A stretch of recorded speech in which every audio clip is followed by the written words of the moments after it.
Hey there, McGinn. Welcome back to our read alouds. It's Mr. Lohn.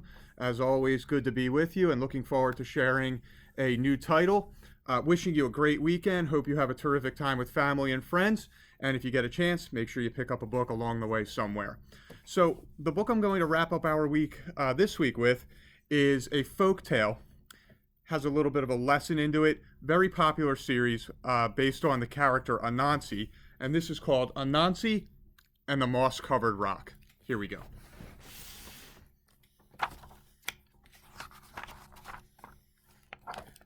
Once upon a time, Anansi the spider was walking through the forest when something caught his eye. It was a strange, moss-covered rock. How interesting, Anansi said. Isn't this a strange, moss-covered rock? Kapong! Everything went black, and down fell Anansi, senseless. An hour later, Anansi woke up. His head was spinning. He wondered what had happened. I was walking along the path when something caught my eye. I stopped and said, "Isn't this a strange moss-covered rock?" Kapum! Down fell Anansi again. But this time, when he woke up an hour later, he knew what was happening. Aha, said Anansi. This is a magic rock, and when anyone comes along and says the magic words, "Isn't this a strange, down he goes." This is a good thing to know, said Anansi, and I know just how to use it. So Anansi went walking through the forest until he came to Lion's house. Lion was sitting on his porch. At his feet was a great pile of yams. Anansi loved yams, but he was too lazy to dig them up himself. Anansi said to Lion, "Hello, Lion. It is very hot today. Don't you think so?" "Yes, Anansi," said Lion. "It is terribly hot." "I am going for a walk in the cool forest," said Anansi. "Would you like to come?" "I certainly would," said Lion. So Lion and Anansi went walking through the forest. After a while, Anansi led Lion to a certain place. "Lion, do you see what I see?" "Oh, yes, Anansi," said Lion. "Isn't this a strange, moss-covered rock?" Kapum! Down fell Lion. Anansi ran back to Lion's house and made off with Lion's yams. An hour later, Lion woke up. His head was spinning, and Anansi was nowhere in sight. And when he got home, he found that every single one of his yams was gone. Lion was very sad. But Anansi was very happy. He couldn't wait to play his trick again. Once more Anansi went walking through the forest. This time he stopped at Elephant's house. Elephant was sitting on his porch. At Elephant's feet was a great pile of bananas. Oh, Anansi loved bananas, but he was too lazy to pick them himself. So he said to Elephant, "Hello, Elephant. Isn't it hot today?" "It is," Elephant agreed.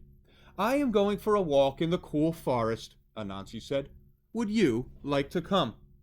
"That sounds nice," said Elephant. "Thank you for inviting me, Anansi." So Anansi and Elephant went walking through the forest.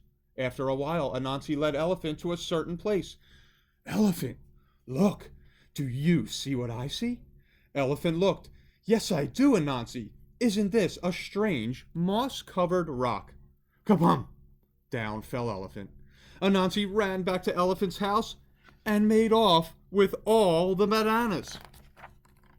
An hour later, Elephant woke up. His head was spinning, and Anansi was nowhere in sight. And when he got home, he found that every single one of his bananas was gone. Elephant was very sad. But Anansi was very happy. He couldn't wait to play his trick again. He played it on rhinoceros and hippopotamus. He played it on giraffe and zebra. He played it on every single animal in the forest. But all this time, watching from behind the leaves, was Little Bush Deer. Little Bush Deer is small and shy and very hard to see. She watched Anansi play his wicked trick again and again on all the animals. Little Bush Deer decided it was time for Anansi to learn a lesson. So Little Bush Deer went deep into the forest to where the coconut trees grow. She climbed a coconut tree and threw down a great many coconuts. She carried the coconuts home in a basket and set them on her porch. Then she sat down beside them to wait. In a little while along came Anansi. Anansi's eyes lit up when he saw Little Bush Deer's coconuts. Anansi loved coconuts. He loved to eat the tender white coconut meat and drink the sweet coconut milk inside, but he was much too lazy to gather coconuts himself. Instead, he said, "Hello, Little Bush Deer. It is so hot today." Little Bush Deer smiled. "It is very hot, Anansi. I am going for a walk in the cool forest. Would you like to come?" "Oh, yes, I would," said Little Bush Deer. So Anansi and Little Bush Deer went walking in the cool forest. After a while, Anansi led Little Bush Deer to a certain place. "Little Bush Deer, look over there. Do you see what I see?" Little Bush Deer knew all about Anansi's trick. She looked. "No, Anansi, I don't see anything."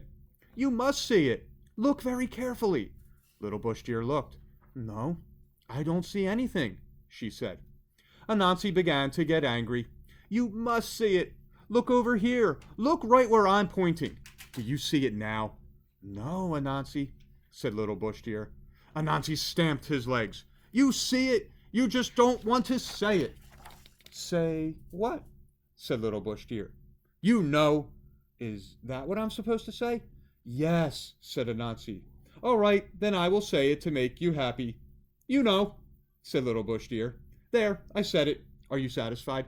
"No!" Anansi shouted. "You're not supposed to say you know." "What am I supposed to say?" "You're supposed to say, 'Isn't this a strange moss-covered rock?'" And kapum! Down fell Anansi.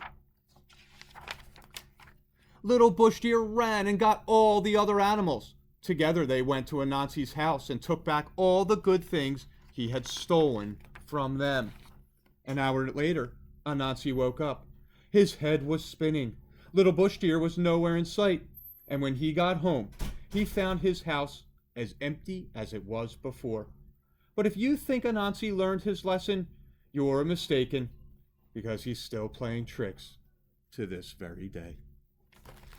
So boys and girls, I hope you enjoyed that story. Anansi got a little bit of what was coming to him after not doing the right thing and tricking the other animals. We always have to make sure that we treat people correctly. We treat things the way we would want to be treated. It's not kind, as we head into our week of kindness, to trick others. So I hope you enjoyed the lesson that story delivered. McGinn, you have an awesome weekend. Have fun with family. Have fun with friends. And I can't wait to share more titles with you next week. I'll see you soon.